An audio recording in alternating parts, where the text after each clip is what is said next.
le grand direct des médias. Télédélire. Jean-Marc Morand. Ouais, Télédélire avec Hortense qui nous rejoint. Bonjour Hortense. Bonjour Jean-Marc, bonjour Julie. Je sais Bonjour. pas pourquoi je vous sens un peu agacé Mais ce oui, matin. Jean-Marc, je suis un petit peu énervée, c'est la faute à Sophie Davant. Qu'est-ce qu'elle a J'ai fait? regardé hier matin son programme sur France 2 et ça commençait pas bien. Elle avait comme invité le directeur de prison qui a écrit un bouquin sur son histoire d'amour avec Emma du gang des barbares. Franchement, il y en a qui ont pas honte de se montrer à la télé. Heureusement que Sophie s'est rattrapée ensuite en nous expliquant comment réagir face à des animaux échappés d'un zoo. Ouais. Alors ça peut être utile, on ne sait jamais sur J'imagine. qui on tombe. Oui, Jean-Marc. Si vous retrouvez rue François 1er face à un grizzly, cette fois-ci vous saurez quoi faire. Alors vous ne courez pas, vous ne parlez sous aucun prétexte. Et si vous le voyez monter en voiture, c'est que c'est Demis Rousseau. Alors là, vous attendez que ça passe. Et puis à 10h sur France 3, j'ai regardé Midi en France. Alors d'habitude, on voit Midi à 14h. Sur France 3, ils le voient à 10h. Le midi, ils sont très en avance. Alors l'émission se déroulait à Béziers. Ça parlait de Marseille. Non. Je plaisante, Ah bon ça parlait de Béziers.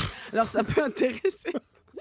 Ça peut intéresser si on habite Béziers ou les environs, ou si éventuellement on est originaire de là-bas, ou encore si on a envie d'y passer ses vacances. Moi, je suis normande, Béziers, j'ai zappé. Bon, et qu'est-ce que vous avez regardé alors? Alors en fin d'après-midi, j'ai regardé sur France 2, on ne demande qu'un rire. Alors j'étais prête à rire moi aussi, jusqu'à ce que Jean Benguigui dise qu'on ne peut pas être beau et drôle à la Ouais, fois. c'est l'extrait qu'on vient d'écouter. Bah, ouais. exactement, alors je pense qu'il parlait pour lui, mais je l'ai mal pris. Alors Ouais. j'ai changé de chaîne. Alors je suis passée sur TF1, Une famille en or, présentée par un comique présentateur, ou l'inverse, on ne sait plus, le polyglotte Christophe de Chavannes.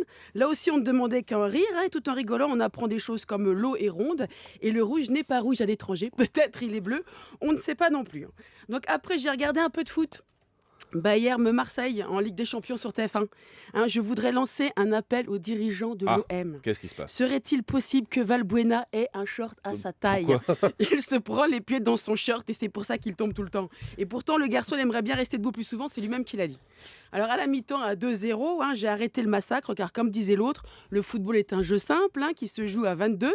22 hommes courent après une balle pendant 90 minutes et à la fin, c'est toujours l'Allemagne qui gagne.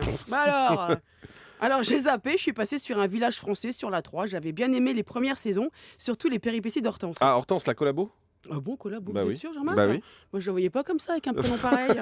Bon, et ce soir, vous proposez quoi? Alors, j'hésite entre Valérie Damido et sa fille Roxane, dans Victoire Bonos sur M6, et Laurence Fishburne dans Les Experts sur TF1.